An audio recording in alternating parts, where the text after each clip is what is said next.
The first person in the country really to suggest that Trump should run for president was Richard Nixon. Nixon's in exile. He is a friend of George Steinbrenner, who owns the New York Yankees. He and Trump meet in Steinbrenner's box. Nixon knows I'd done some work for Trump. Trump knows I'm close to Nixon. Nixon calls me the next day. Well, I met your man. I said, sir, this guy could go all the way. I'm saying, you're saying he should run for governor? No. I said all the way. And then there's a famous letter which Nixon sits and hand writes to Trump telling him he should run for president. The New York Times is published What year was that? This had to be 80s, around 89. Well, there's that, 87. was it like he was on Oprah or something and he gets asked if he's going to run for president? Yes. And you know what he says? Probably not, unless things got so bad that I had no choice. Yeah. And we came to that point.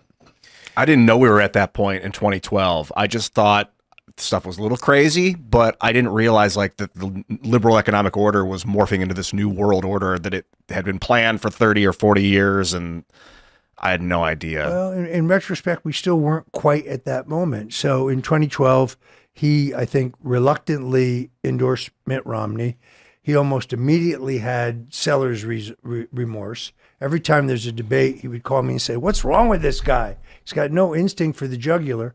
And then it was New Year's Day of 2013 when he said, I've applied to the Patent and Trademark Office to trademark the phrase, make America great again. What year was that? 2013? Yeah. So I knew he was running in 2016.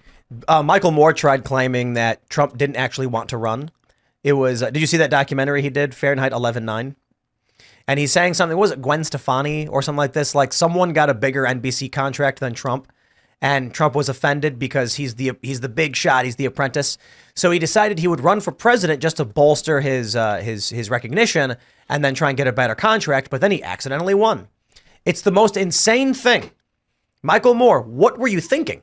The dude, you say he trademarked MAGA. Right. Years in advance. Everybody knew this was coming. But look, he talked about running in 2000. He talked about running in 1988. First time he went to Portsmouth, New Hampshire, where he was 2 nights ago, to speak to the Portsmouth Chamber of Commerce. The first time there was speculation about him running. He was nowhere near ready. I don't think he wasn't that serious about it, but he wanted to kind of test the waters. Then he looked at it again in 2000. Jesse Ventura, who had become governor of Minnesota, had been obviously a very famous wrestler, urged him to do it. Ross Perot, his fellow billionaire, urged him to do it. He still wasn't ready. I think he toyed with it, but he never ran. By the way, he won the Reform Party primaries in Michigan and California weeks after withdrawing as a candidate and saying definitively he would not be a candidate.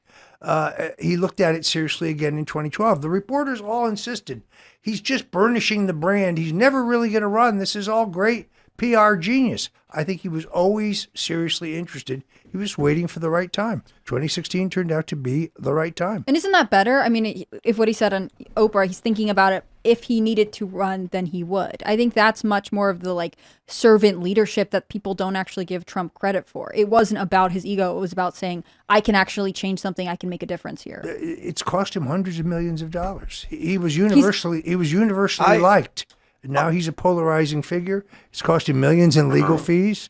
He's put up with an enormous amount of vituperation attacks on his family. He's doing it because he loves the country. He's not doing it because he needs more name ID.